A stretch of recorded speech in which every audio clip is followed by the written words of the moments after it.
La Biblia está llena de acontecimientos reales que forman parte de nuestra historia. Pero la Biblia es mucho más que historia. Es el registro de la interacción de Dios con la raza humana. Conquistados por las tropas de Unámonos Alejandro al Magno. profesor Benjamín Baker, quien dirige el curso Sinopsis del Antiguo Testamento 1, dándonos una vista panorámica desde Génesis hasta el libro de Esther.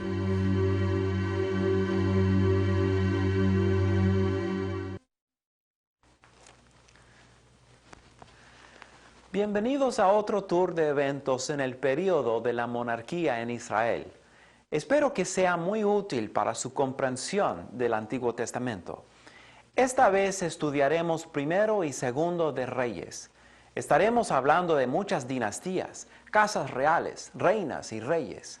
Por eso quisimos poner algo de apariencia real aquí en el escenario. Es interesante notar que originalmente en el canon hebraico, estos dos libros formaron un solo libro junto con primero y segundo de Samuel. Los traductores de la Septuaginta y la Vulgata dividieron los libros de Samuel y Reyes en 4 partes: primero, segundo, tercero y cuarto Reyes. En este estudio vamos a considerar primero y segundo Reyes como un solo libro. ¿Quién escribió el libro? El hombre que escribió este libro o fue Jeremías y su secretario Baruch, o fue otro profeta que vivió al mismo tiempo. El libro es anónimo, así como Samuel, pero hay varias razones para creer que el autor fue Jeremías. Primero, porque el Talmud afirma que fue él. Además, el lenguaje indica que Jeremías fue el autor. Esto es porque el vocabulario y la estructura de Reyes es muy semejante al lenguaje de Lamentaciones y Jeremías.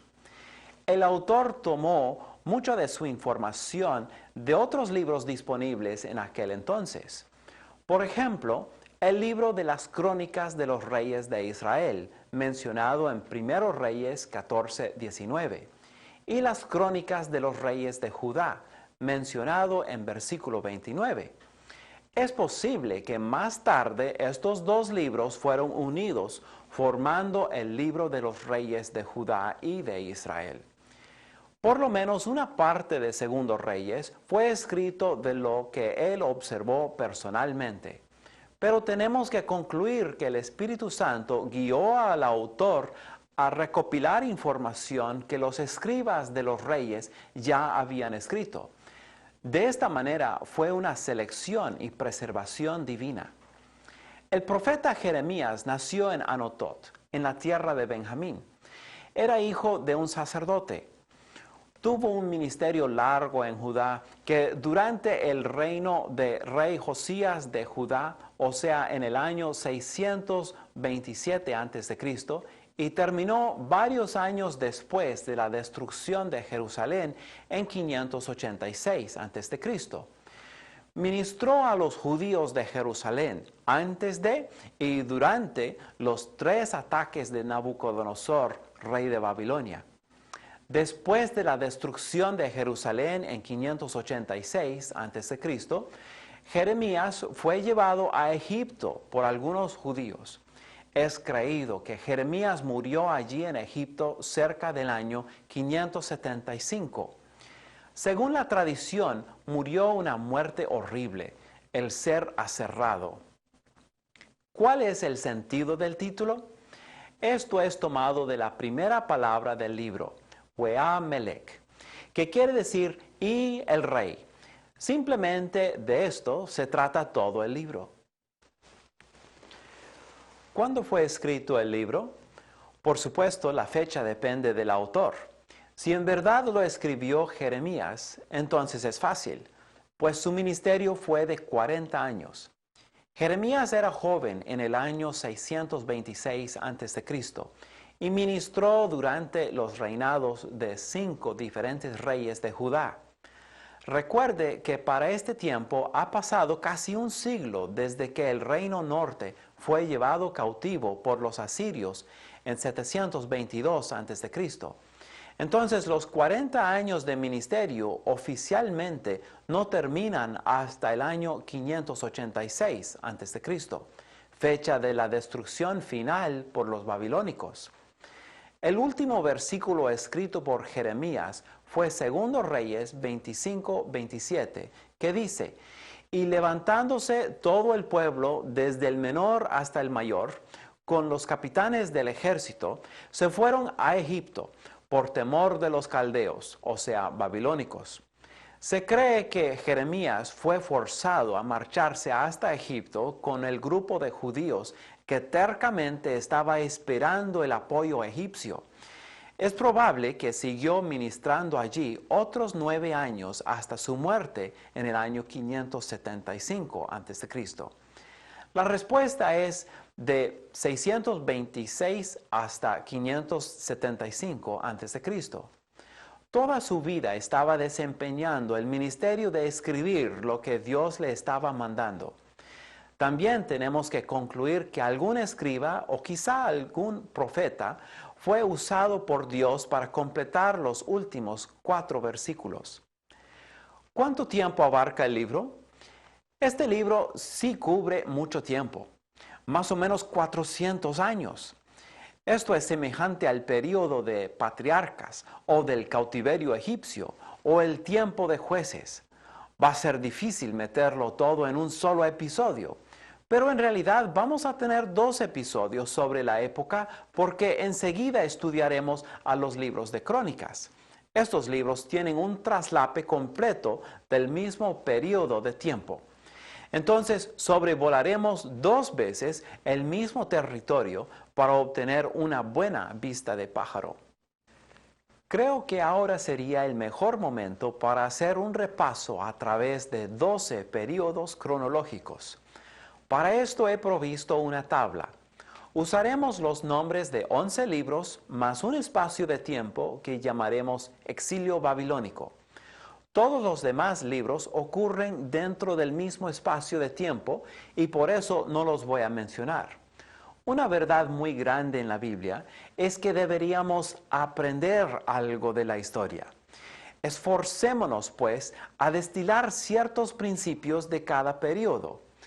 Un principio es una verdad que siempre tiene aplicación y nunca pasa de moda. El primer periodo es Génesis, en que vemos el tema de 2 comienzos.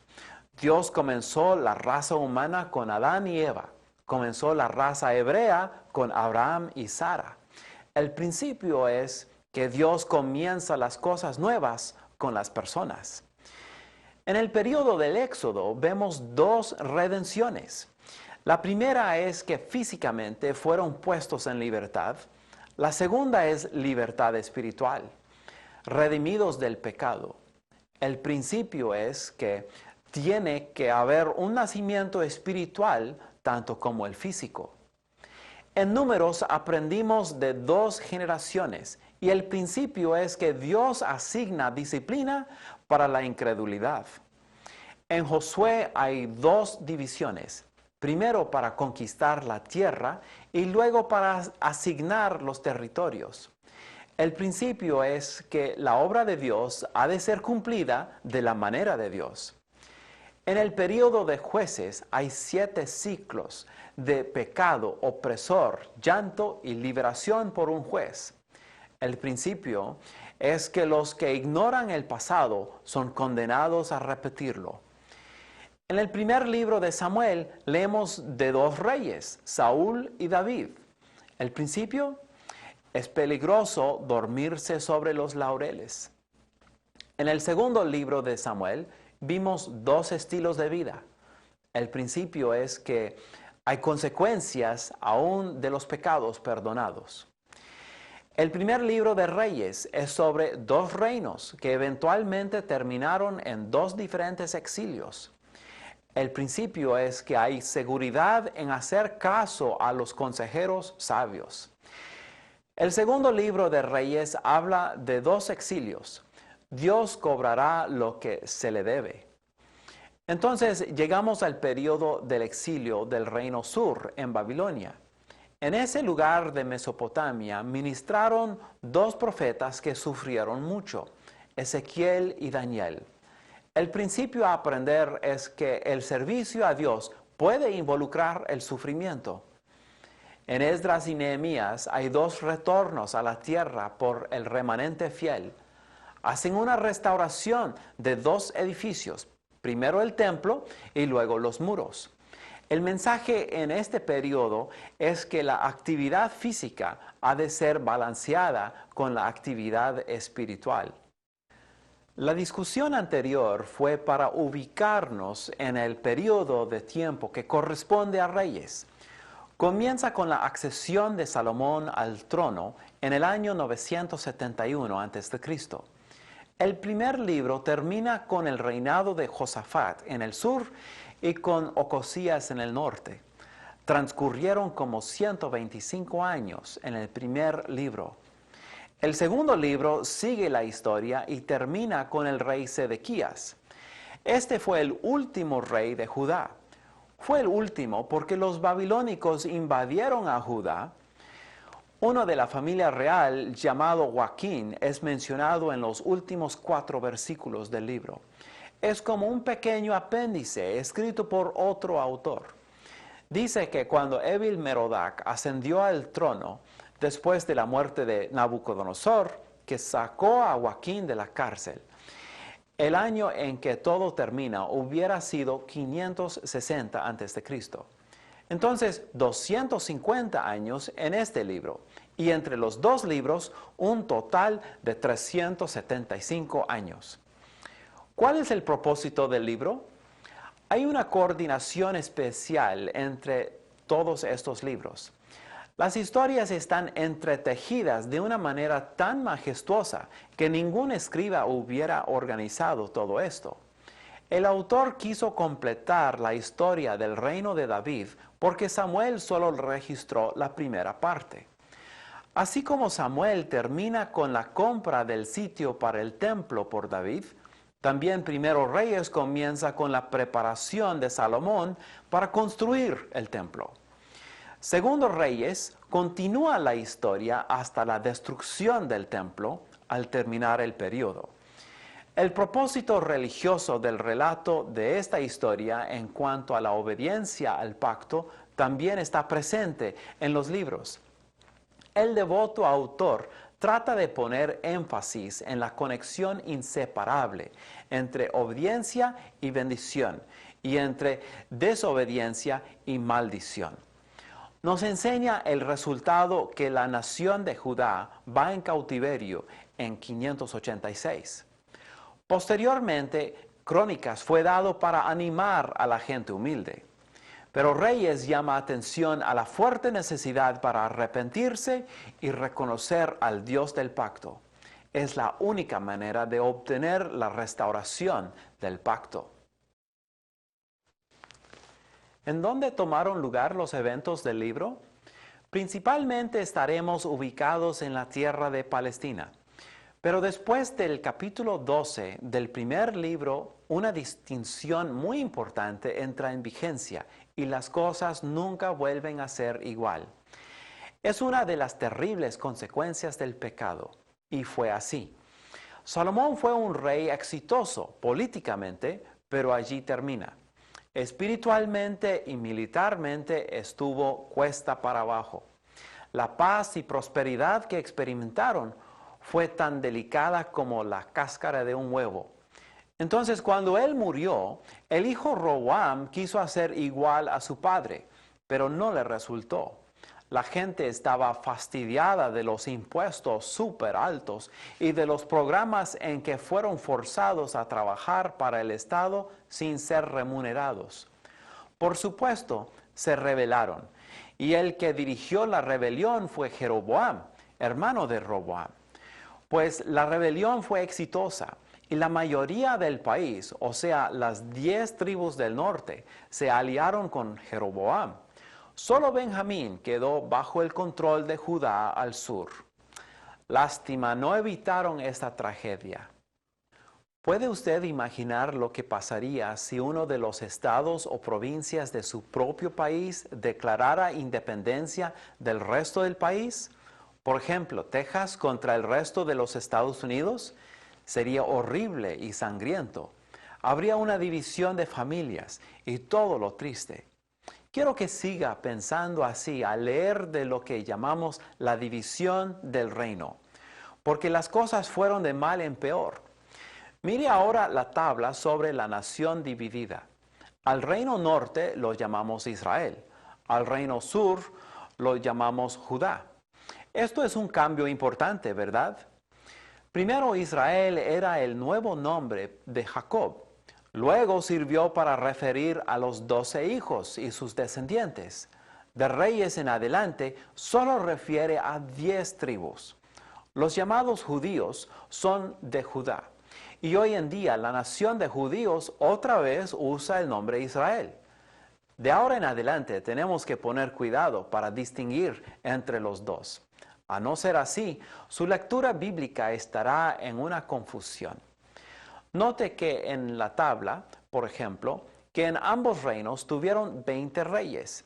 Esa cifra incluye una reina.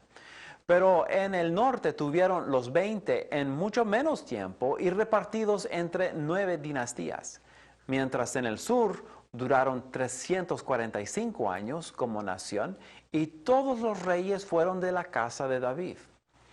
Al independizarse, Israel hizo su propia capital en Samaria, pusieron su propio templo y se desviaron de la fe totalmente. El resultado fue que solo duraron 209 años como nación.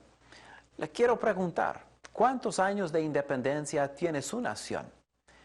Finalmente, en el año 721 a.C., fueron invadidos y conquistados por el poderoso imperio asirio. La historia se encuentra en el segundo libro de Reyes. Entraron en un cautiverio muy difícil y nunca regresaron. Todo esto es el trasfondo para comprender el problema de los samaritanos en el Nuevo Testamento. El apóstol Juan dijo, porque judíos y samaritanos no se tratan entre sí. Por ejemplo, las historias de la mujer samaritana y el buen samaritano. Lo que pasó en esta región por más de 7 siglos hasta el tiempo de Cristo es un estudio aparte llamado el período intertestamental. Pasaron muchas cosas que tocaron en las vidas de todos en el Nuevo Testamento. Por eso vale la pena en esta lección quitar toda sombra de duda sobre esta división. Es más importante comprender este concepto básico antes de leer más detalles sobre los reyes. ¿De qué se trata el libro?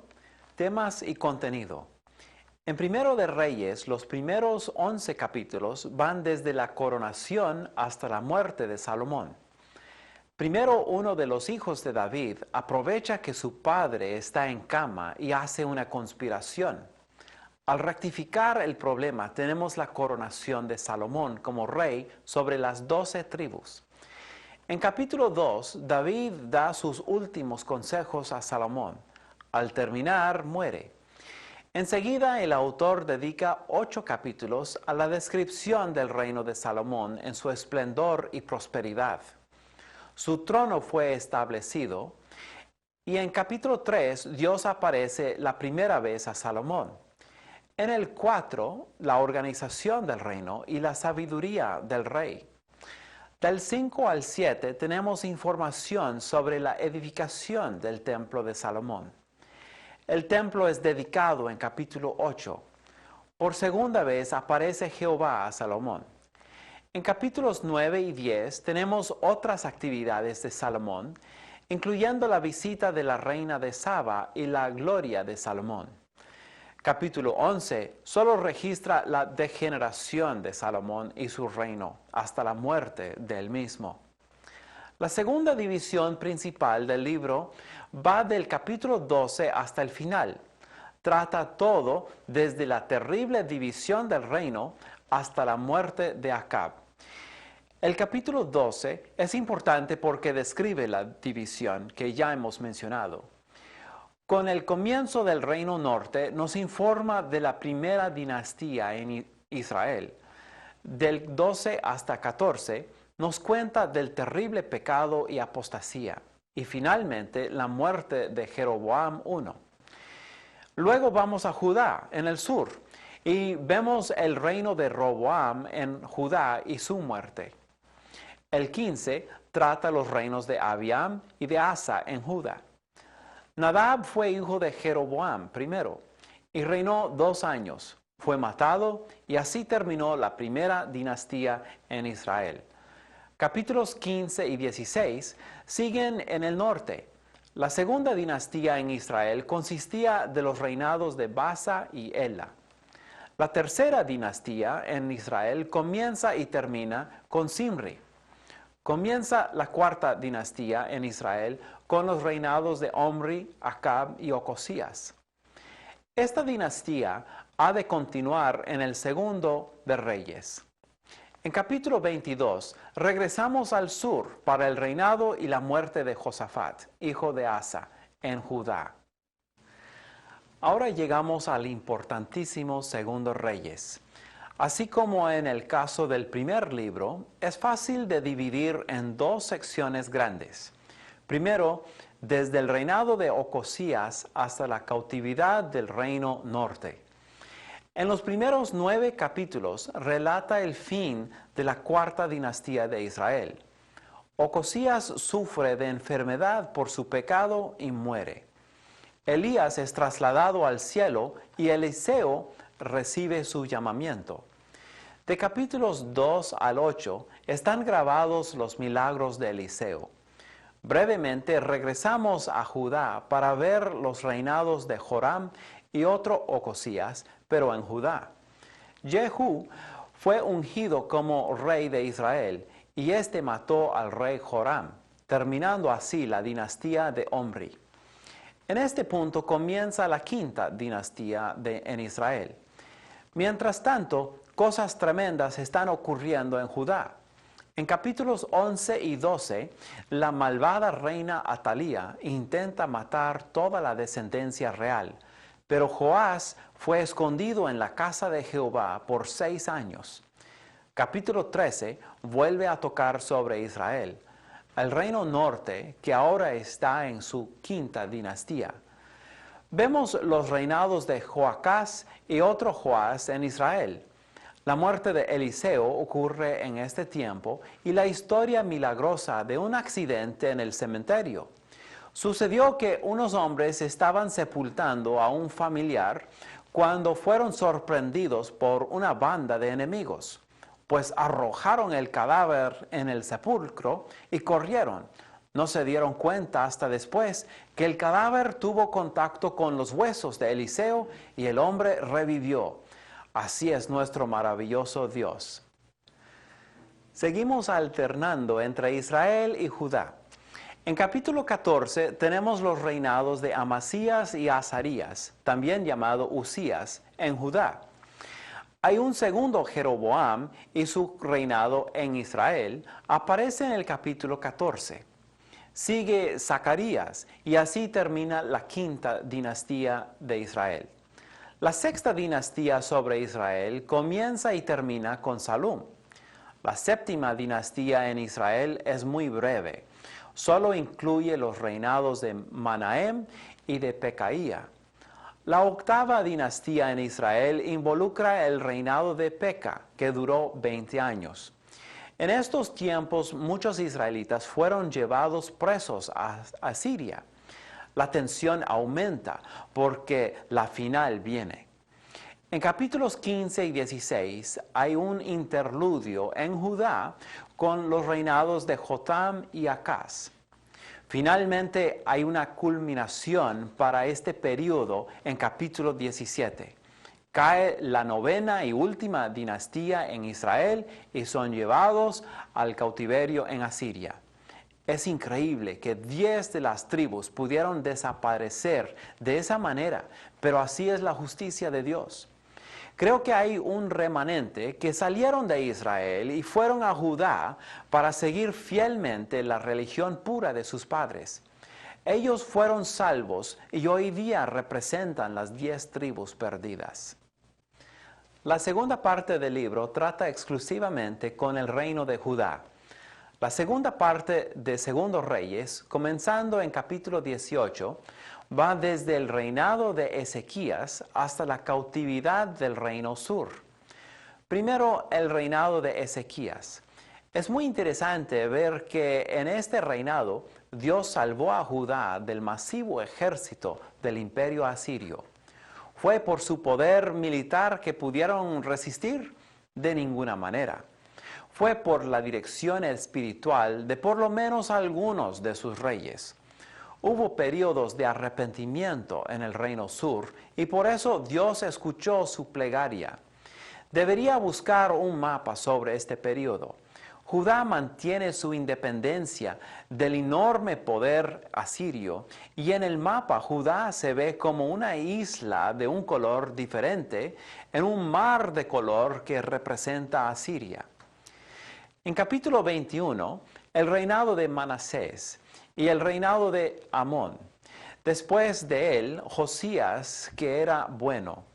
Sigue un rey malo, Joacás, y reinó solo por 3 meses. Siguió luego el mal reinado de Joacim. En esta serie de malos sigue otro malo. Este se llama Joaquín. Ahora entra el juicio de Dios. Nabucodonosor invade a Judá. Bajo el reinado de Joaquín, 10,000 personas y muchos despojos de Jerusalén es llevado a Babilonia. También en capítulo 24 tenemos el reinado de Sedequías por 11 años. Es la tercera vez que invade Nabucodonosor. Destruye a Jerusalén y al templo. Regresa a Babilonia con toda la gente real, noble, intelectual y militar en la última deportación. Eso fue en el año 586. En Jerusalén queda un gobernador títere, Gedalías. Él es asesinado y el resto del pueblo huye a Egipto. Los últimos versículos cuentan que Joaquín es libertado de la cárcel por Evil Merodach. Me encanta la historia de Josías, el muchacho que comenzó a reinar a los 8 años de edad. Dice que hizo lo recto ante los ojos de Jehová porque mandó el arreglo de la casa de Jehová. ¡Qué horror que habían perdido la ley de Dios! Y qué sorpresa cuando Hilcías, el sumo sacerdote, la encontró. Comenzaron a leer estas sagradas palabras y todo cambió. Hubo arrepentimiento. He escuchado mucho sobre la importancia de la oración para comenzar el avivamiento, pero aquí tenemos un caso donde la simple lectura bíblica causó un avivamiento. Hermanos, vamos a buscar a Dios de todo corazón cuando leemos. Estas palabras tienen el poder de Dios. Siga leyendo en Crónicas y sea como Josías. Hasta pronto, que Dios le bendiga.